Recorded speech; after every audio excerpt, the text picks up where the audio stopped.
The alarm systems on the Calraxian Imperial patrol ship screamed warnings.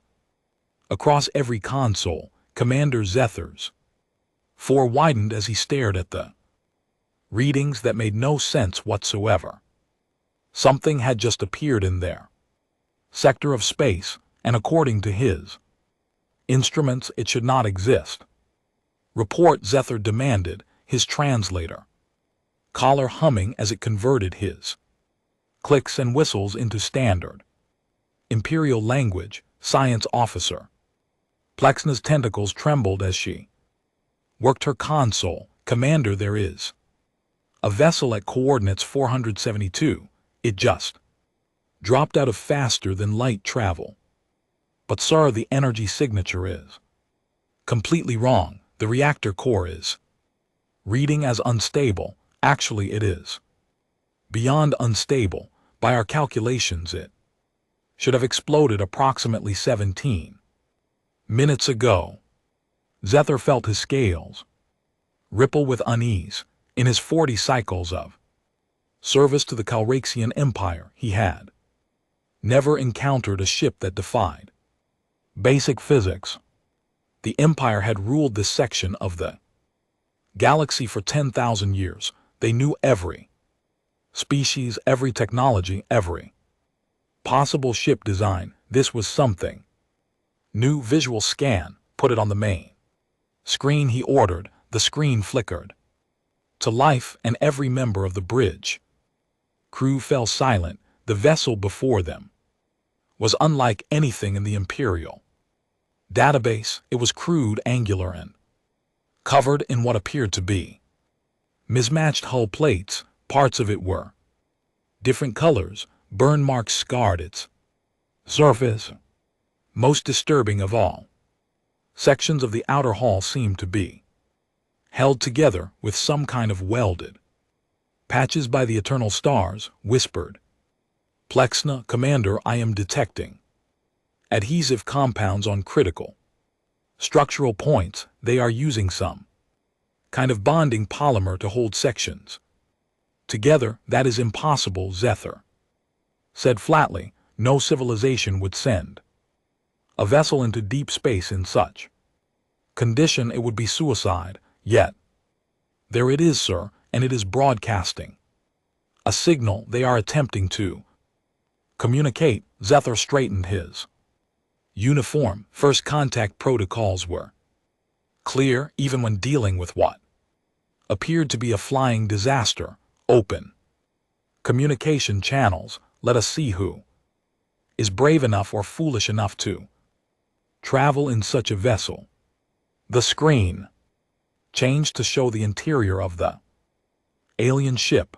Zether felt his breathing slits constrict. The being before him was bipedal, covered in cloth with only patches of fur on its head. It had 2 eyes, a small breathing orifice, and showed its bone structures when its mouth opened. Hello there, the creature said, its voice translated into Imperial Standard. This is Captain Sarah Chen of the Human Mining Consortium ship Indomitable. We come in peace and apologize for the intrusion into your space. Our navigation systems are still being calibrated. This is actually our first trip outside our home system using our new faster-than-light drive. Zethor blinked, all 4 eyes in sequence, a sign of extreme confusion. You are saying this is your first voyage beyond your home system, yet you have achieved faster-than-light travel. Well, yes, Captain Chen said, smiling. Zether's database indicated this facial expression meant friendliness, though showing bone structures seemed aggressive. We tested it successfully 6 months ago. This is our first long-range expedition. We are a mining vessel searching for resource-rich asteroids and planets. Behind the captain, Zether could see other humans moving about, one of them wearing a different colored cloth covering was hitting something with a primitive metal tool. Sparks flew from whatever the human was striking. An alarm was clearly sounding in the background. Captain Chen Zether said. Carefully, is your vessel experiencing technical difficulties? Chen glanced over her shoulder. Oh, that. No, that is just Rodriguez fixing the plasma conduit. It overheated again during the jump. Happens every third time or so. She will have it sorted in a few minutes. Plexina made a sound that the translator could not convert. Something between horror and disbelief. She turned to Zether, speaking on their private channel. Commander, their plasma conduit is failing regularly, and they consider this normal operation, and they are repairing critical systems by striking them with a primitive tool. Zether shared his science officer's concern. Captain Chen, perhaps we should arrange for a proper engineering team to inspect your vessel. The Calraxian Empire has advanced technological capabilities. We could ensure your ship is safe for travel. That is very kind of you, Chen replied. We would love to learn more about your technology. Our engineer, Maria Rodriguez, would probably have 1,000 questions, but I assure you, the Indomitable is perfectly safe. Well, safe enough anyway. We have been flying her for 8 years now, and she has only had 3 major system failures. Only 3, Zether repeated, not sure if the translation was working correctly. Right, and we made it back to Earth each time, so I would call that a success rate worth celebrating. Zether turned to his communications officer. Send an immediate transmission to Imperial Command, priority level maximum. Tell them we have encountered a species calling themselves humans. They possess faster than light technology of unknown origin and unknown stability.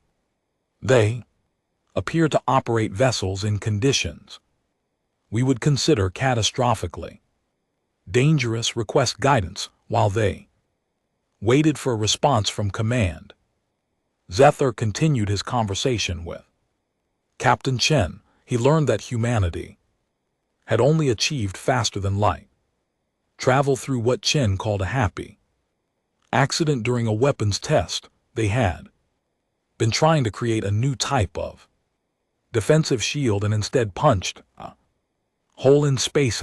We were just as surprised as anyone, Chen explained. Our lead scientist, Dr. Okonkwo, said, we basically stumbled into faster than light travel by mistake, but once we figured out how to repeat the process, we decided to see where we could go. The more Zether learned, the more disturbed he became. Humanity had achieved in 300 years of space travel what took the Calraxian Empire over 2,000 years. They had done it with primitive materials, dangerous methods, and apparently no understanding of the rules that governed the galaxy. The response from Imperial Command arrived within the hour. It was brief and direct. Detain the human vessel under peaceful conditions. Do not, under any circumstances, allow them to leave until a full investigation team arrives. Treat them with respect, but gather all possible intelligence. Secker read the orders twice. He understood the reasoning. If humanity could achieve such things with crude technology, what would they accomplish once they refined their methods? The Empire needed to know if humans were potential allies or potential threats.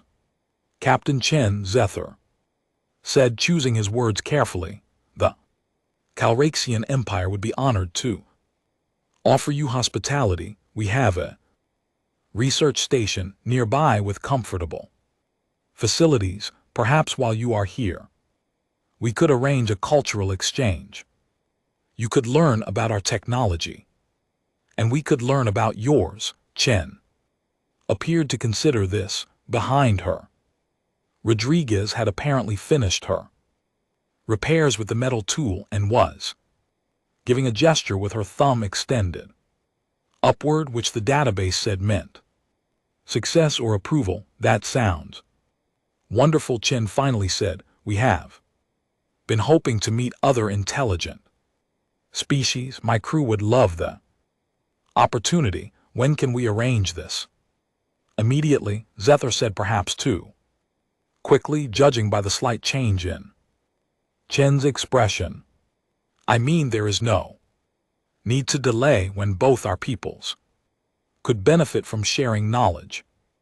After the communication ended, Plexna approached Zether's command chair. Sir, what are we really doing? Zether's scales darkened, a sign of worry. We are making sure, science officer, that we understand these humans before they understand themselves, because if they can build a faster than light drive-by accident and think flying in a ship held together with adhesive and improvised repairs is acceptable, then I fear what they might build on purpose. The Empire must know if we are looking at future friends or future nightmares. He looked at the image of the Indomitable on his screen, that patchwork vessel that defied everything he knew about engineering and safety.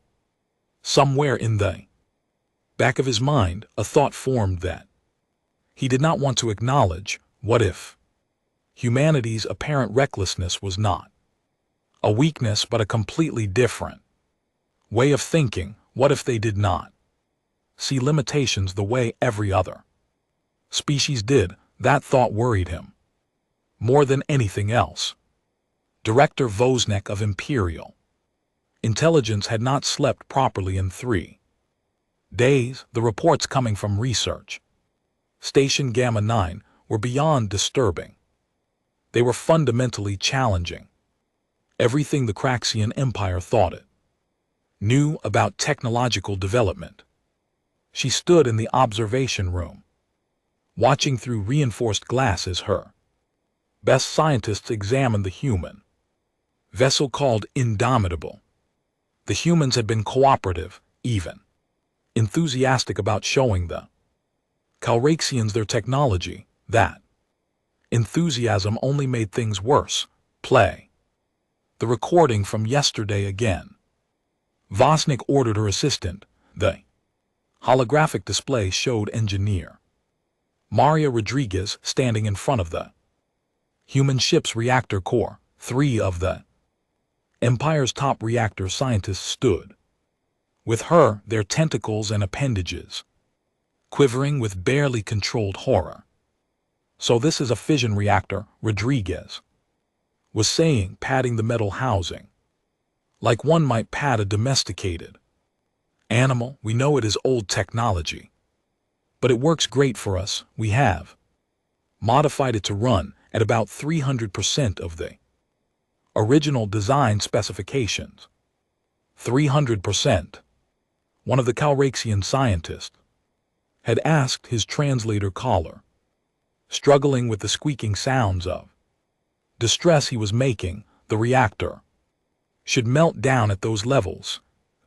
Containment field would fail. The radiation would kill everyone on board. Rodriguez had shrugged, a gesture the Calraxians had learned meant humans were unconcerned. Yeah, it did that a few times during testing, but we figured out that if we reinforce the containment field with a secondary magnetic array and cool the core with liquid nitrogen, we can push it way harder. Plus, we wrapped extra shielding around the whole thing. Sure, it is heavy, but it works. You wrapped it with what? Lead plates and some other stuff, whatever we had available, really. The recording continued with Rodriguez showing the scientists how humans had jury-rigged their faster-than-light drive. According to her explanation, they had taken a failed weapons experiment, combined it with a mining laser array, and used a computer program that was designed for calculating asteroid trajectories too. Plot jumps through space. Wozniak paused the recording at the moment when one scientist actually fainted, requiring medical attention. Show me the report on their artificial intelligence system, she said. Her assistant pulled up another file. This one was even worse. The human ship's AI was operating on what the Empire calculated was 1,000% of the processing power it should require. When asked about this, the human computer technician, a young male named David Park, had explained it simply. We taught it to prioritize better, deleted all the unnecessary processes, got rid of the bloatware. The Calrexian computer scientists had spent 6 hours trying to understand what bloatware meant and why the humans thought it was acceptable to delete what they considered critical system processes. The human AI should have been unable to function. Instead, it was running the entire ship with processing power that the Empire would use for a personal data tablet. They do not understand what they have done. Wozniak muttered to herself. They think they are solving problems. They do not realize they are breaking every rule of technological development. And communication came through on her private channel. It was the lead xenotechnology expert, senior researcher. Tixall, director, you need to come to Lab 7 immediately. We have discovered something about human development that you must see. Boss arrived at the lab to find Tixall surrounded by holographic displays showing human history. The researcher's carapace was flickering, colors that indicated extreme agitation. Director, I have been studying the human's technological timeline, Tixall explained. Do you know how long it took them to achieve faster than light travel? They said approximately 300 years of space flight. Yes, 300 years. From their first primitive rockets to punching holes in space. Director, it took the Calrexian Empire 2,000 years. It took the Vex Collective 1,500 years. Every known civilization in the galaxy took at least 1,000 years. Humans did it in less than a third of that time. How is that possible? Tixall brought up more displays because they do not follow the normal development path. Look at this. Most species develop their technology in a logical progression, safe, tested, proven steps. From one level to the next, humans skip steps. They try things that should not work. When those things fail, they study the failure and try something else. They call it trial and error. That sounds incredibly wasteful and dangerous. It is both, but it is also incredibly fast. Director, look at this example. They tried to create a fusion reactor for 70 years before they succeeded. 70 years of failures. Any other species would have given up and tried a different approach. Humans just kept trying variations until something worked. Bosniak studied the data. What are you saying, researcher? I'm saying that humans do not know what is impossible, or rather they know, but they do not care. They try impossible things anyway. Sometimes they fail, but sometimes they succeed in doing something that should not be possible. And that is how they leapfrog ahead of civilizations that have been in space for thousands of years, longer than they have. A cold feeling spread through Wozniak's core. Project forward. If they continue at this rate, what happens? Tixall's colors shifted to a deep worried purple. In 50 years they will match our technology. In 100 years they will exceed it. In 200 years I cannot even predict what they will be. capable of, especially if we share our technology with them. Why especially? Then, because they do not use technology the way we do. Director, we perfect our technology before implementing it. Humans implement it, break it, fix it, and improve it through constant modification. If we give them our technology, they will not just copy it. They will change it in ways we cannot anticipate. Fosenek needed to sit down. She activated a rest platform and sank onto it. The High Council needs to know about this. They need to understand what we are dealing with. She returned to her office and began compiling her report, but she was interrupted by another urgent message. This one was from the station commander. Director, we have a situation. Captain Chen has requested to see our military shipyards. She wants to see how we build our warships. Absolutely not, Bosanek said. Immediately, we cannot show them our military capabilities. Director, she says her government will be offended if we do not reciprocate the openness they have shown us. She pointed out that they have let us examine their only faster than light vessel. She is asking why we will not show them ours. Vosnek cursed in 3 different languages. The human had a point. The Empire had asked to see everything about human technology. Refusing to show their own would be seen as hostile. Very well, but limit the tour to civilian shipyards only. No military facilities. The tour happened 2 days later.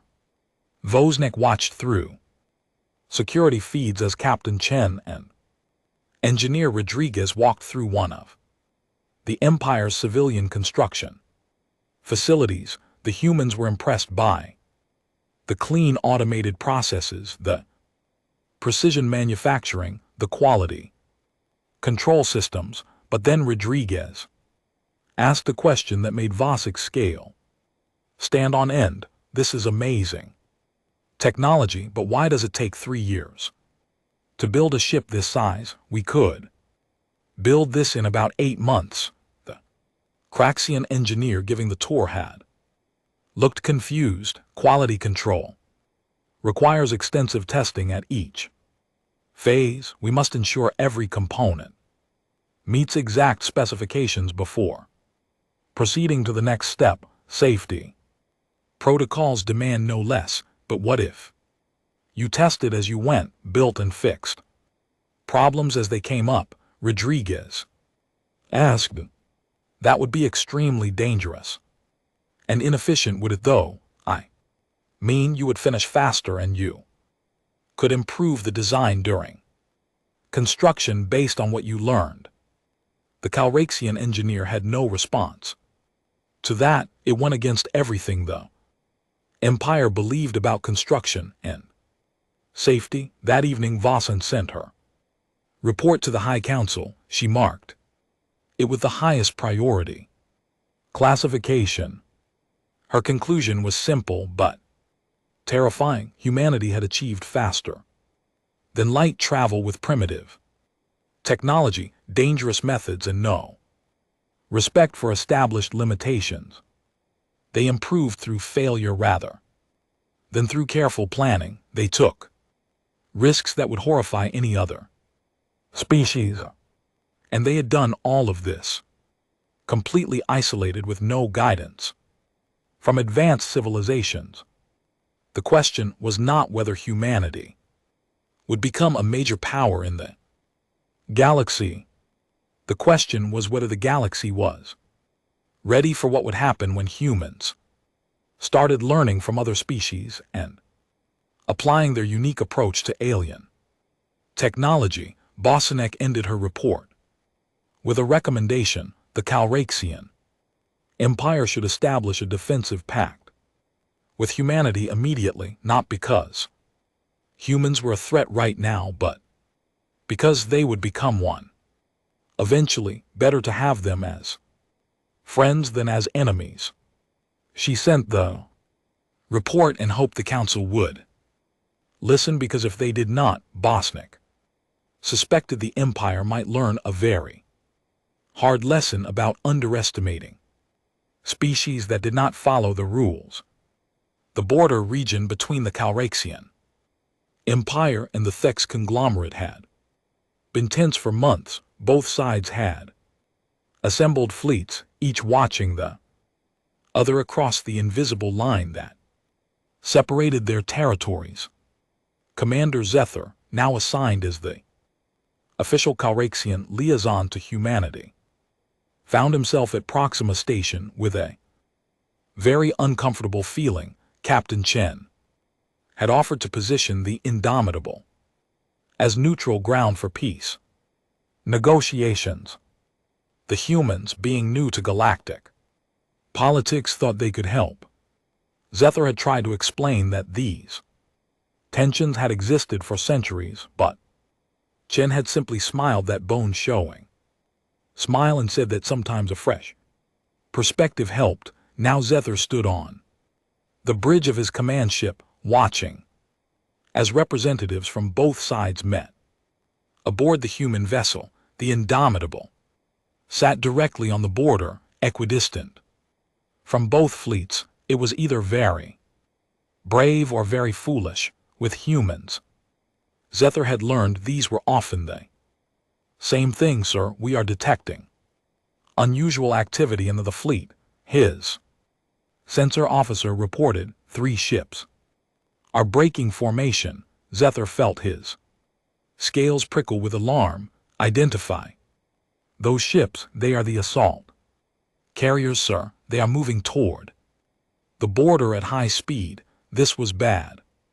Very bad. Zethar opened a channel to Captain Chen. Captain, you need to move your ship immediately. There are hostile vessels approaching. Chen appeared on his screen, looking concerned but not panicked. Behind her, Zethar could see these and Calraxian negotiators looking at each other with suspicion.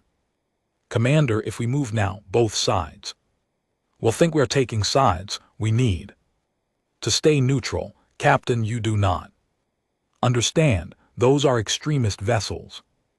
They do not want peace. They want war. Before Chen could respond, every alarm on Zethar's bridge activated at once. His weapons officer shouted across the bridge, "Sir, the vessels have launched planet killer weapon. It is targeting Proxima Station." Zethar's world seemed to slow down. A planet killer weapon. The most powerful weapon in the known galaxy. It could destroy entire worlds. Against a space station, it was massive. Overkill, but it would also destroy the Indomitable and everyone aboard it, including the negotiators from both sides. Raise shields. Maximum power. Try to intercept the weapon. Sir, our shields cannot stop a planet killer. No. Shields can. Impact in 90 seconds. Zethar was preparing to order a full evacuation when something unexpected happened. The Indomitable suddenly up with power readings that made his sensors scream in protest. What are they doing? His science officer asked. On the screen, Captain Chen had turned to someone off camera. "Raj, can we stop that thing?" Engineer Maria Rodriguez stepped into view, holding what appeared to be a hot beverage. "Maybe it will blow out every system on the ship, but maybe." "Do it." Rodriguez took a long drink of her beverage and handed it to someone else. "All right, everyone, we are about to do something really stupid. Divert all power to the forward mining laser array, and I mean all power, life support engines, gravity, everything." Zethar watched in horror and fascination as the human ship began shutting down every system. Lights visible through the portholes went dark. The engines powered down, but the forward section of the ship began to glow with accumulated energy. 70 seconds. To impact, his weapons officer counted down on the Indomitable. Rodriguez was working her controls frantically. Okay. We have got about 300% more power then. This array was designed to handle, if I'm right about the math, we can create a focused graviton beam, if you are right. Chen asked, no time for testing. Captain, 40 seconds. Zephyr could only watch as the human ship charged a weapon that should not exist, a mining laser. Array could not create a graviton beam. It was impossible. The power requirements alone were beyond what the Indomitable could generate, but Rodriguez was routing power from every system, including the reactor's safety mechanisms. She was overloading the reactor to dangerous levels again, but this time on purpose. 20 seconds. Rodriguez counted down. 15-10 firing.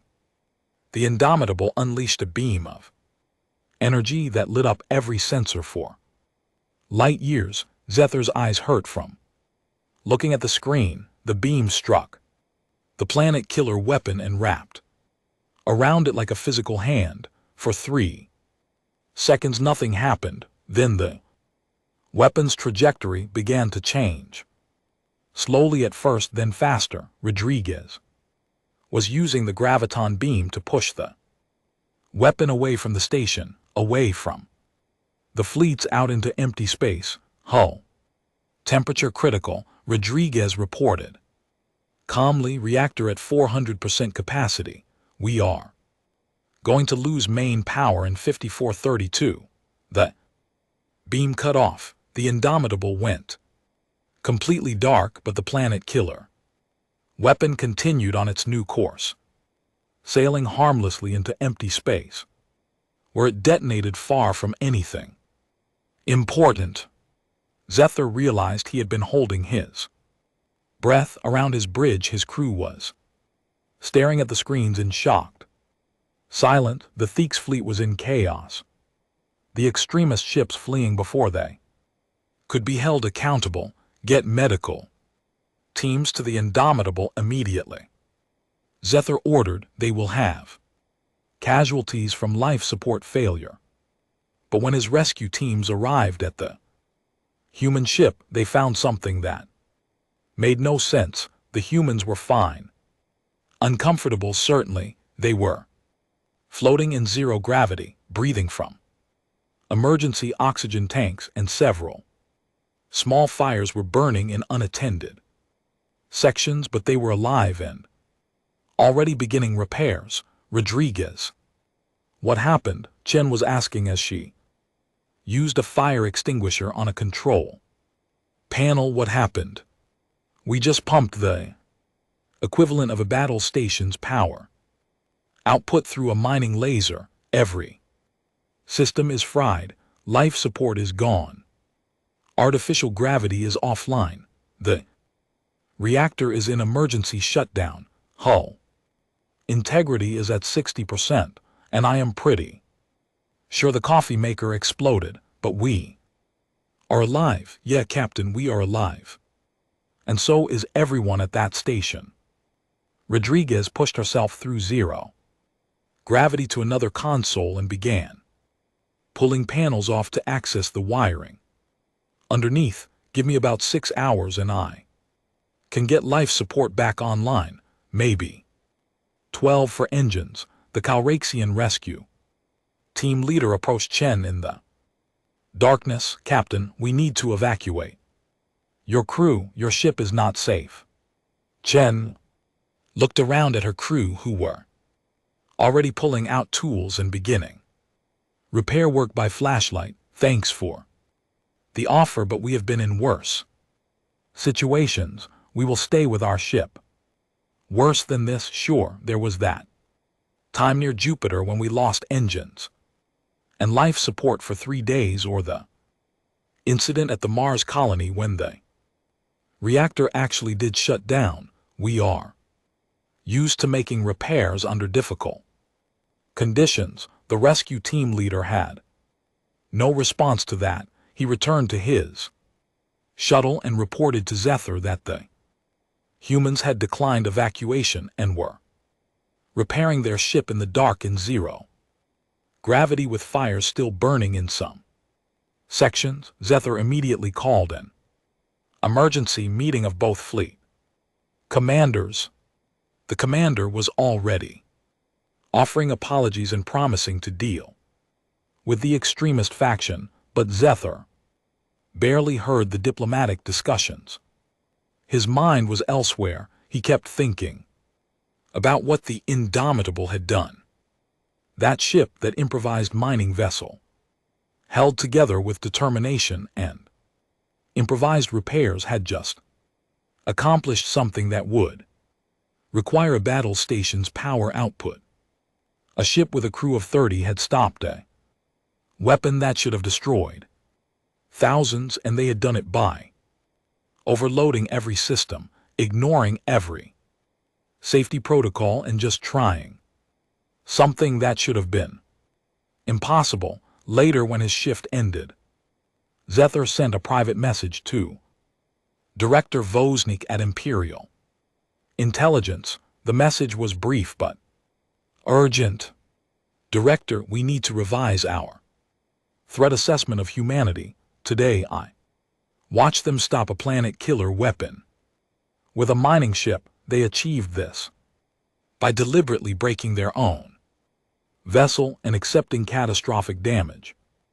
As an acceptable trade-off, the ship is heavily damaged. There are fires throughout multiple decks. Every system is offline, and the humans are already repairing it, expecting to have it operational within hours. They treated this emergency as what they called a bad Tuesday. If this is what they consider minor inconvenience, what would they do if they were actually trying to show their capabilities? More importantly, what would an actual human warship be capable of? He sent the message and turned back to watch the Indomitable.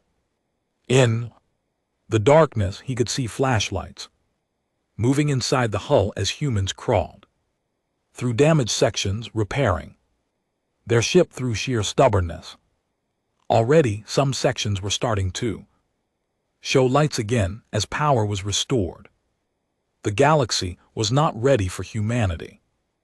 Zethar was certain of that now. The only question was whether anyone would listen to his warnings before it was too late. High Counselor Vex had ruled the Craxian Empire for 23 cycles. He had seen wars, plagues, economic collapses, and the rise and fall of civilizations. He considered himself unshakable, but the human delegation was testing that confidence. The High Council chamber was the most impressive room in the capital, carved from a single piece of crystal stone. It had witnessed 10,000 years of imperial history. Today, it was full of the Empire's most important leaders, all gathered to inspect what they believed was humanity's secret military power. They had been convinced that Earth was hiding massive war fleets, that the Indomitable was merely a scout ship testing the galaxy before humanity revealed its true strength. Director Vosnik's reports had only reinforced this belief. If humans could do such things with a mining ship, their actual military must be incredible. Captain Chen stood before the council with Engineer Rodriguez and 3 other human representatives. They looked small in the enormous chamber, but they showed no signs of fear or nervousness. Captain Chen, Rex began, his voice echoing through the crystal walls. The Calraxian Empire wishes to see Earth's orbital defense systems and your military fleet. We believe it is time for complete transparency between our peoples. Chen nodded. Of course, High Counselor, we have nothing to hide. We would be happy to show you Everything that seemed too easy, Rex. Exchange glances with the other council members. Everything, your military shipyards, your defense stations, your weapons, development facilities, sure, though I should mention we do not have much to show. We are pretty new to all of this. 2 weeks later, Vex found himself aboard an Imperial diplomatic vessel. Approaching Earth's solar system, he had brought his top military advisors and intelligence officers. They were all expecting to see something that would explain humanity's apparent technological prowess. What they found instead shook them to their core.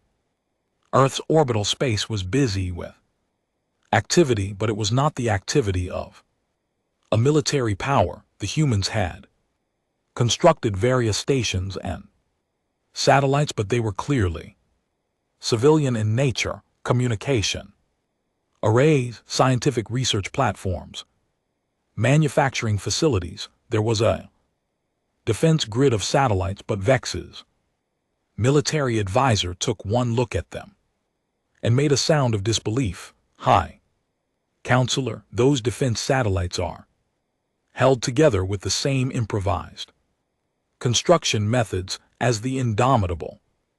Some of them appear to be using what I can only describe as optimistic engineering. That one over there has solar panels attached with mechanical bolts that are clearly not original to the design. What are you saying? I am saying their orbital defense grid would not stop a serious military assault. It is adequate for protecting against small threats like asteroids or pirates, but against a real fleet it would last minutes at best. Rex felt a strange sensation. It took him a moment to identify it as confusion, but they stopped a planet-killer weapon. We saw it. Yes, sir, they did. I have no explanation for how that is possible. Captain Chen met them at Earth's primary space station, a rotating ring structure that looked reasonably well built, but was clearly designed for civilian use. She seemed genuinely happy to show them around. This is our main hub for space operation, she explained as they walked through corridors filled with humans going about their daily business. We built it about 15 years ago. It houses about 5,000 people and serves as a construction platform for our other space projects. Where are your military vessels? FX asked directly. We only have 7 faster-than-light capable ships, Chen said. The Indomitable is one of them. The others are similar designs, all converted from civilian vessels. Mining ships mostly. We have some plans to build dedicated exploration ships, but the faster-than-light drive is still so new that we are being careful about expanding too quickly. Rex's intelligence officer leaned close to whisper in his ear. Hi, Counselor, I have been scanning the system. She is telling the truth. There are only 7 ships capable of faster-than-light travel, and all of them match the Indomitable's design philosophy. That is impossible. They must be hiding their real fleet somewhere, sir. I have scanned every planet, every moon, every asteroid field. This is everything they have. FX felt something he had not experienced in many years. He felt lost. Nothing made sense anymore. Chen continued the tour, showing them Earth's various space facilities. The largest construction project was a massive vessel being built from a hollowed asteroid. It was enormous, easily 5 times the size of an Imperial dreadnought. That is our generation ship project, Chen explained proudly. We are planning to send colonists to a nearby star system. It will take about 80 years to get there without faster-than-light travel, so we are building a ship that can support multiple generations. Though now that we have faster than light technology, we are debating whether to still send it or redesign it as a mobile station. Breck stared at the massive construction. This is not a warship. A warship, no.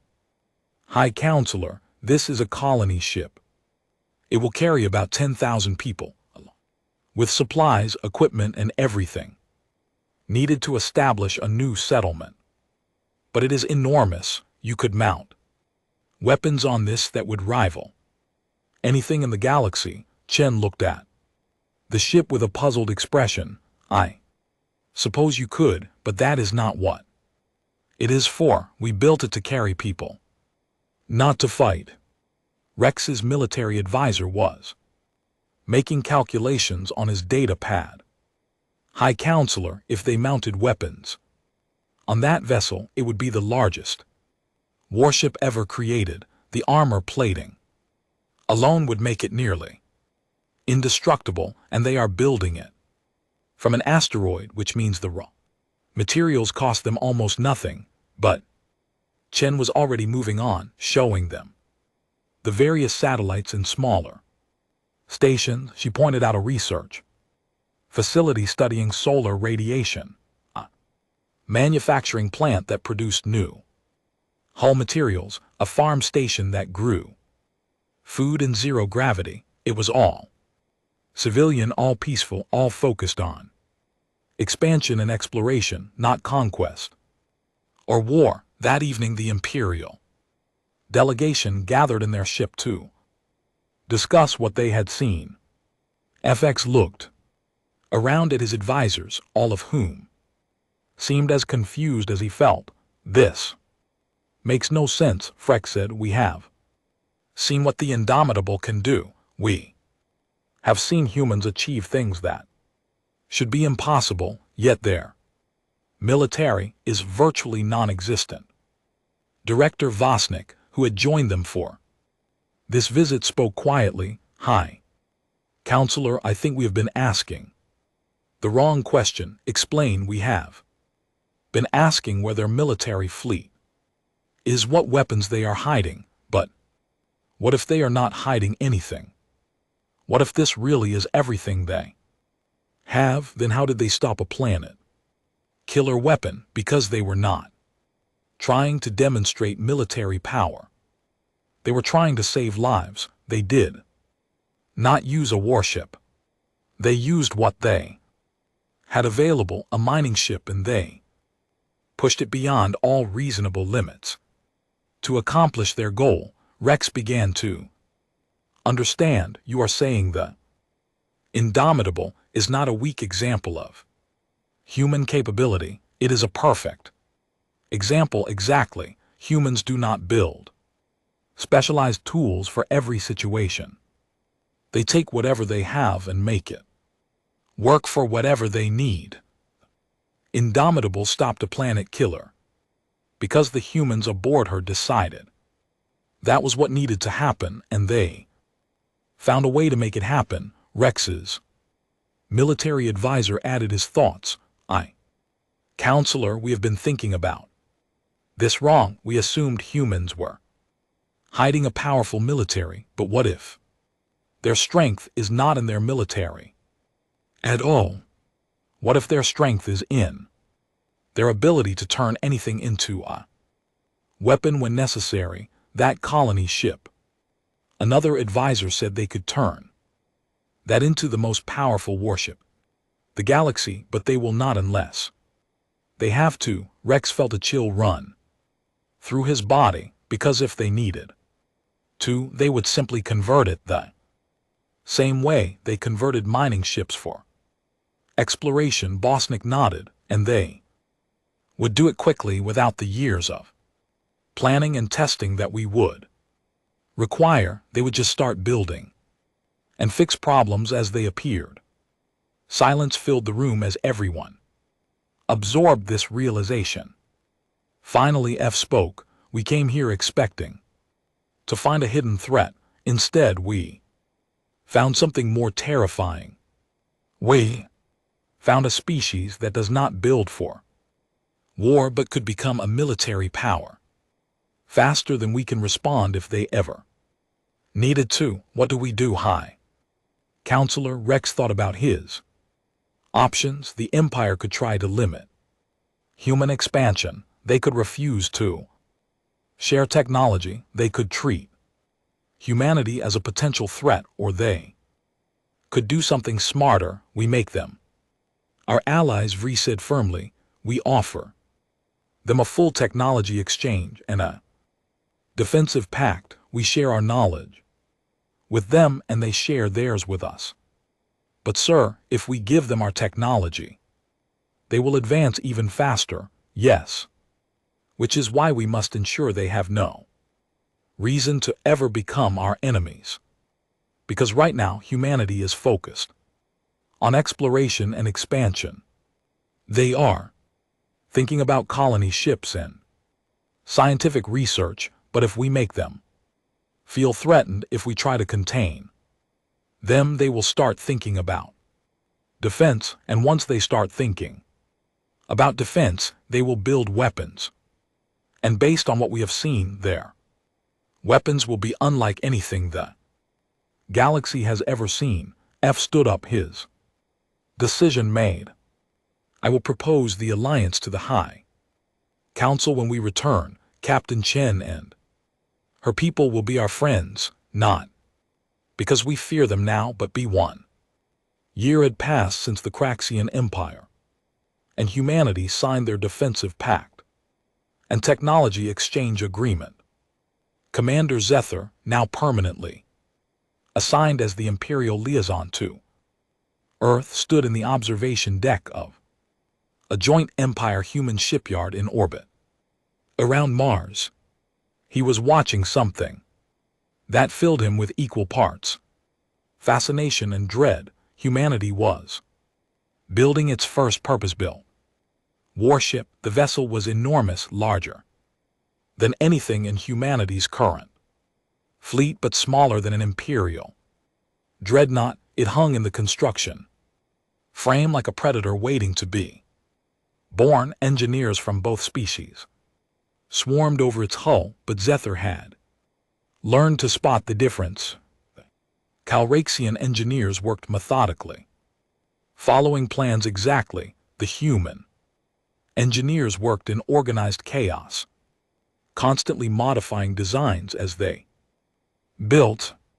Engineer Maria Rodriguez floated up beside him in zero gravity, a tablet computer in her hands and a smile on her face. Over the past year she had become the chief designer for humanity's military vessel program.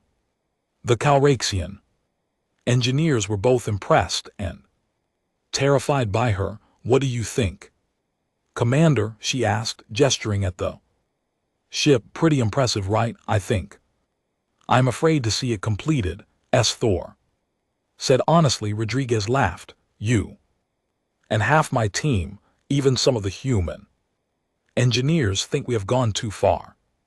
But Captain Chen wanted a ship that could protect Earth and our colonies, so that is what we built. Tell me about it.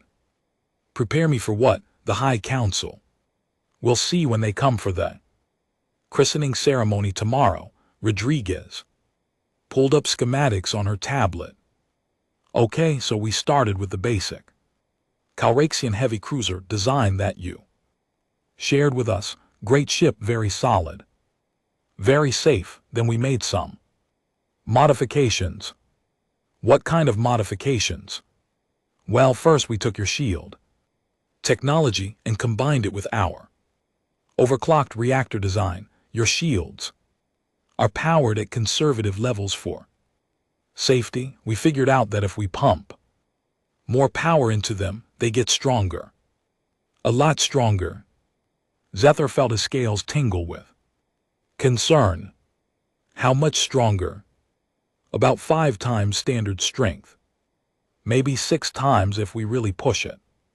Rodriguez, those shields will burn out in minutes at those power levels. Yeah, probably, but for those few minutes, This ship will be able to take hits that would destroy anything else in its class, and we can replace shield generators quickly. We designed them to be modular. What else did you modify?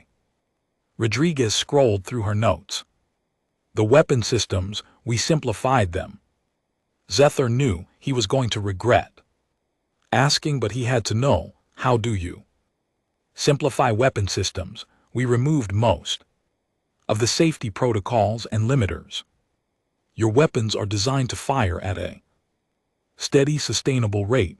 Ours fire as fast as the mechanisms can cycle. We tripled the fire rate. The weapons will overheat and fail. Yep, so we designed them to be easily replaceable too. Pop out the burned one, slot in a fresh one. Keep firing, we have enough spare weapons in the armory to replace every gun on the ship 3 times. Zethar was beginning to understand a pattern. You built this ship expecting it to break. We built this ship expecting it to take damage and keep fighting. There is a difference. In our old naval history on Earth, there were ships that were marvels of engineering but sank from a single torpedo, and there were ships that were held together with rust and determination but survived dozens of battles. We decided to build the second type. She swiped to another schematic. No redundant systems. Everything is cross-connected. The reactor can power weapons, shields, engines, life support. Whatever we need in the moment. Any computer can run any program. Any power conduit can feed any system. If something breaks, we can reroute around it. That sounds incredibly dangerous. It is, but it also means we can keep fighting even with 60% of the ship damage. Traditional ships lose capability as they take damage. This one just gets more creative. Zethar thought about the implications. What you are describing is not a warship. It is a ship that refuses to die. Rodriguez's smile grew wider. Now you are getting it. We call her the Unconquerable. The next day, the christening ceremony was attended by representatives from multiple galactic civilizations. The Calraxian High Council was there. Force Captain Sarah Chen, promoted to Admiral, was given the honor of officially naming the vessel and taking command of its maiden voyage. After the ceremony, Admiral Chen offered to give High Counselor Vex a personal tour. Zethar joined them, curious to see the counselor's reaction. The tour started normally enough. The Unconquerable's bridge was clean and modern, combining Calraxian design aesthetics with human practicality. But as they went deeper into the ship, Vex's expression began to change. Why are there access panels everywhere? He asked. Easy access to all critical systems, Chen explained. Any crew member can reach any major component within minutes. If something breaks during a battle, we do not have time to cut through walls to fix it. They passed through the engineering section where human crew members were practicing damage control drills. What made Zethar's scale stand on end was that the drills involved actually damaging systems and then racing to repair them. They are setting fires on purpose, Vrex observed. Training has to be realistic. Chen said, if the crew is going to fix damage during a real battle, they need to practice doing it under pressure. We actually damage the ship during drills, so they know what to expect. That is insane. That is necessary. Our people need to know that equipment will fail. Things will break and fires will happen. The ship is designed to keep fighting through all of that, but only if the crew knows how to make it happen. They moved to the weapons deck. Vrex stopped in front of a plasma cannon that was clearly more powerful than anything in the Craxian fleet. This weapon should not be able to fire from a ship this size. Breck said the power requirements are too high. Rodriguez, who had joined the tour, patted the weapon housing. It can fire exactly 4 times before it burns out. Then we swap it for a fresh one. See those racks over there? Spare weapons. We can replace any gun on the ship in under 3 minutes. You built disposable weapons. We built weapons that maximize offensive capability at the cost of longevity. Different philosophy than yours, but it works for us. The tour continued, and with each section, Vrex became more quiet and thoughtful. Finally, they reached the reactor room. Zethar had already seen it, but watching Vrex's reaction was educational. The reactor was a hybrid of Calaxian fusion technology and human engineering philosophy. It could be operated at standard safe levels, or it could be pushed to extreme outputs that would make any Calraxian engineer faint. There is a manual override for everything, Rex noticed, pointing at the control panels. Of course, Chen said, if the computer systems fail, or if we need to do something the computer thinks is too dangerous, we can control everything manually. Even the reactor core, especially the reactor core. If we need emergency power, someone can physically override the safeties and push it as hard as necessary. Rex turned to face Chen directly. Admiral, I need you to understand something. This ship terrifies me. That is a strong reaction, High Counselor. It should be. I have been in the military for 40 cycles. I have seen countless ship designs from dozens of species. This is the first ship I've ever seen that feels alive, like it has a will to survive. That is the idea, Chen said. Simply, this ship is not just machinery. It is a tool that our crew can use creatively. It adapts to situations. It can be operated in ways we have not planned for yet, because we gave it the flexibility to do anything necessary. Before Vex could respond, alarms began sounding throughout the ship. Chen immediately activated her communication device. Admiral, we have a situation, came a voice from the bridge. Pirate fleet just appeared in system. 20 ships, they are demanding our surrender. Chen looked at Vrex. I apologize, High Counselor, but I need to deal with this. Commander Zethar will escort you to a safe location. Wait, Rex said, I want to see this ship in action. Chen hesitated, then nodded. Very well, but stay on the bridge and keep out of the way. The bridge was controlled chaos as the crew prepared for battle. The pirate fleet was larger than expected, and their ships were well armed. They had probably thought they were attacking a single new vessel on its maiden voyage, an easy target. They were very wrong. The battle was unlike anything Zethar had seen. The Unconquerable took hits that should have disabled it, but the crew just rerouted power around damaged sections and kept fighting. When the shields finally failed after absorbing impossible amounts of damage, the crew simply transferred all that power to weapons and increased their fire rate. A plasma cannon burned out from overuse. The crew had it replaced in 2 minutes and 40 seconds. An engine took a direct hit and exploded. The crew sealed that section, rerouted engine control to the remaining engines, and maintained combat speed.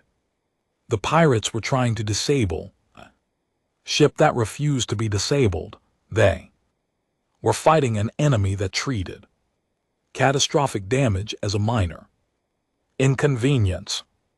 After 20 minutes of combat, 15 pirate ships were destroyed or disabled. The remaining 5 surrendered. The unconqueror